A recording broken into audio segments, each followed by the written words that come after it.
The Sound of Water is written by Shalini Srinivasan and illustrated by Debasmita Dasgupta.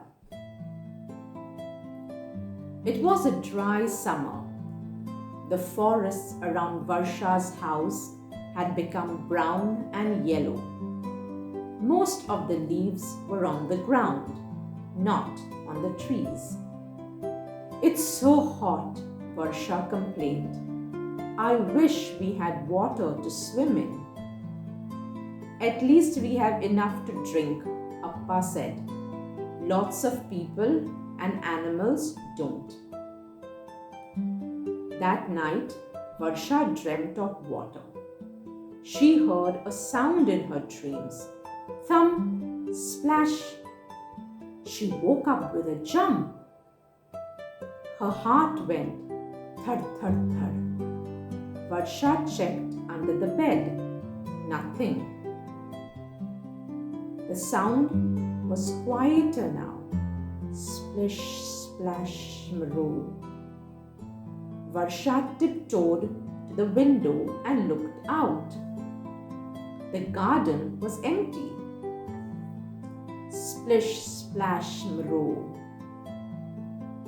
The next morning, Varsha was sitting in the garden watching a frog when she heard a sound. Scritch, splash. "Appa, did you hear that big water sound?" she asked. "Nonsense! Go do your homework," said Appa. At lunch, the sound had changed again. Grrr, splash, mrow. Varsha imagined enormous claws dragging down the house wall and throwing it into the well. "Appa, you must have heard that sound," she shouted. "It's just you slurping your sambar," Appa said. All day, Varsha kept hearing the sound. It kept changing and moving. Splish, splash, roll. Hiss, splosh, splish. And all day, Appa heard nothing. Did Appa need a hearing aid? Varsha wondered. And was some large water monster hiding in the garden? That night, Varsha couldn't sleep. Splish, splash, went the sound. Varsha imagined an angry water monster marching to attack her. She had a brilliant idea. The well. She decided to look. It wasn't a monster. It was a leopard cub, wet and hungry. "Hello, cub," Varsha said. "I heard you fall in last night. You must be starving." "Meow," said the cub. "Climb up, cub," Varsha said. The cub stayed on the ledge. Varsha tried again. "Here, cub, cub, cub, here, cub." The cub didn't move. Varsha ran in and got leftovers from dinner. Do leopards like fish? She wondered.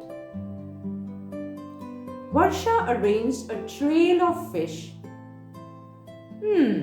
Fish," Varsha said softly. "Here, cub, dinner." The cub climbed up, grabbed the fish, and darted back into the well's darkness. "Don't be scared," Varsha said. She sat still and waited for the cub, then fell asleep. It was morning. The cub climbed out of the well, eating all the fish. It went to look at the vessel. It ate hungrily. "What is this?" Appa shouted. The leopard shot up into the tree. "Huh?" Varsha yawned. It's a leopard, Appa. It was in the well. The cub made a soft hissing sound. It's a wild animal. You could go to jail. You could be eaten, Appa shouted. It was stuck in the well, Varsha yelled back, and it was starving. I'm calling the forest department, Appa said. It took the forest department the whole day to get the leopard down from the tree. I don't want to give her my leopard, Varsha whispered to Appa. It's not your leopard, said the ranger. It belongs to the forest. If you keep it, you could go to jail. Exactly, beamed Appa.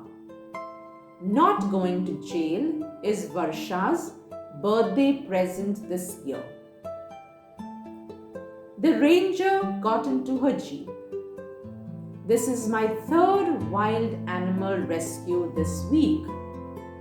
Lots of animals are leaving the forest this summer looking for water, she said. Your well has a lot of water. If you make a pond near it, wild animals can drink safely. Meow, the leopard agreed. Bye, cub, Varsha shouted. She waved until the jeep had gone away. Varsha turned to Appa. Can we make a pond, Appa? She asked. Do your homework, Appa replied. Please, Varsha asked. Thirsty animals won't fall in the well anymore, and I won't try to kidnap them. Fine, Appa said, but you are doing all the work. Varsha spent the rest of her holiday digging and digging and digging and digging. This is your birthday present, Appa panted. I thought not going to jail was my birthday present, Varsha said. Appa was too tired to reply. The monsoon arrived with dark clouds and thunder. A week later was Varsha's birthday. Happy birthday, Appa said. Binoculars. I thought the pond was my present, Varsha said. Wait, I thought not going to jail was my present. Last present, Appa said.